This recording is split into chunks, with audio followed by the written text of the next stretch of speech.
Once again, the Democrats, hell-bent on destroying the middle class in America, have used a parliamentary trick to ram more inflation-fueling legislation down the throats of the ordinary American people. You and me. There is no question that the new Inflation Reduction Act of 2022 will almost certainly have the opposite effect, as the completely fraudulent name implies. But what would you expect? One of the features of the reckless legislation is a doubling of IRS agents, adding 87,000 new revenue agents. Let's be totally upfront about this. They're not coming after millionaires and billionaires. They're coming after you and ordinary folks everywhere.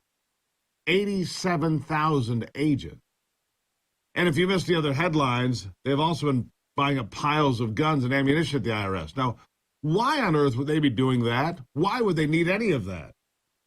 Seems the acceleration of the transition can come with a single party and no bipartisan support for anything, because the Democrats, well, they don't really care about Republican votes anyway. They actually are working as fast as possible to upend election integrity, ban voter ID, make mass mail-in ballots permanent, along with weeks of early voting and weeks to count the votes too, all of which makes our elections less safe every time they do these things. The new legislation, however, is the worst yet, claiming that it will help energy companies and consumers, that it will lower inflation and help out ordinary people.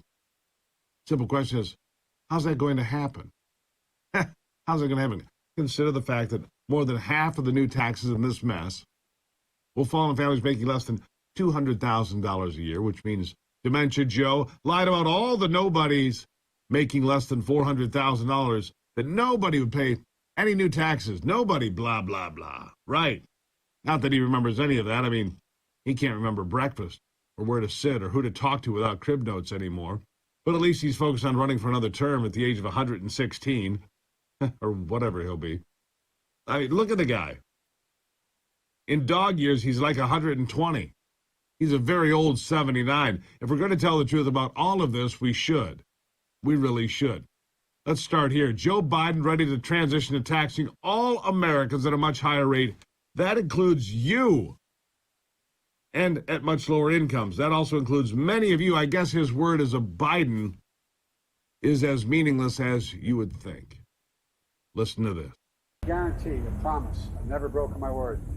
Anyone making less than $400,000 will not see one single penny in their tax raise. President Biden breaking his promise not to raise taxes on the middle class. The Senate Democrats look to fast-track a bill that multiple now nonpartisan experts say would raise taxes on nearly all Americans. Give you my word as a Biden, no one making less than $400,000 a year will see a penny in their taxes raised. The average tax rate for nearly every income bracket would increase. I will not impose any tax increase on people making less than $400,000. Taxes will rise by $16.7 billion in 2023 on Americans earning less than $200,000 a year. No one earning less than $400,000 a year will pay a single penny more in federal tax. Joe Biden has drawn the line at $400,000 a year. The committee does say it would raise taxes on people below that line.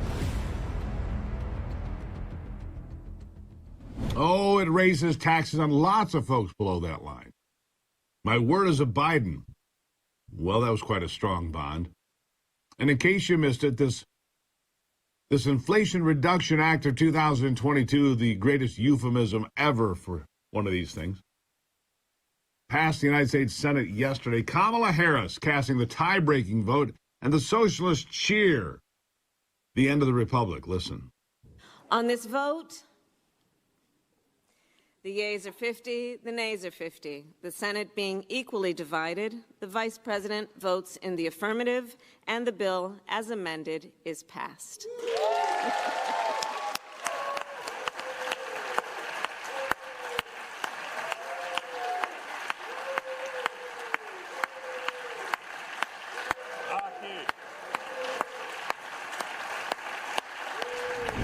Now, it's not a complete done deal yet, but it will be. It has to go back to the House for some modifications, some changes, so they can have the Senate version and the House version match up. But remember, the House, they only have 3 or 4 votes of leeway. one extra because the death of the Republican from Indiana. She died, and then we'll give him one extra bit of leeway. But Bernie Sanders, the most radical of all the socialists, really, who wanted more money that we don't have actually spent on a bill that he admits will not do what you have been promised, what you've been told. He admits it. But what good are these Washington swamp witch Biden promises worth? Well, what are they worth anyway? Listen. I want to take a moment to say a few words about the so-called Inflation Reduction Act that we are debating this evening. And I say so-called, by the way, because according to the CBO and other economic organizations who have studied this bill, it will in fact have a minimal impact on inflation. So wait a second. It's the Inflation Reduction Act of 2022. What do you mean it'll have a minimum impact? In fact, 230 economists signed a letter. You know how they always do this on the Democrat side.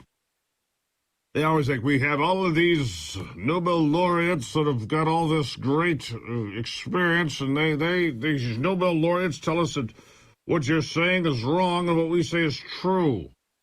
Right. 230 economists signed a letter saying, look, this is going to increase inflation. This is going to do real harm to the middle class, what's left of it, after the socialists are done feeding on their carcasses.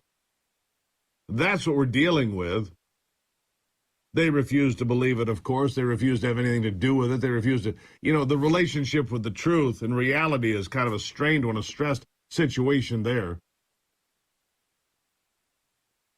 And that's where we stand today. A step away from another $800 billion in spending, more reckless spending, and even more reckless spending. Now, when I come back, we're going to have a couple of things for you. We're going to have an education in what is inflation. What is the truth about inflation? Where does it come from? What causes it? We're going into the vault to pull out some actual truth about inflation with Milton Friedman.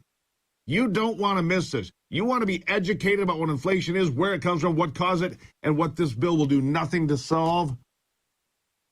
Then don't miss the next section of this program. I'll be right back. It is The Steve Gruber Show.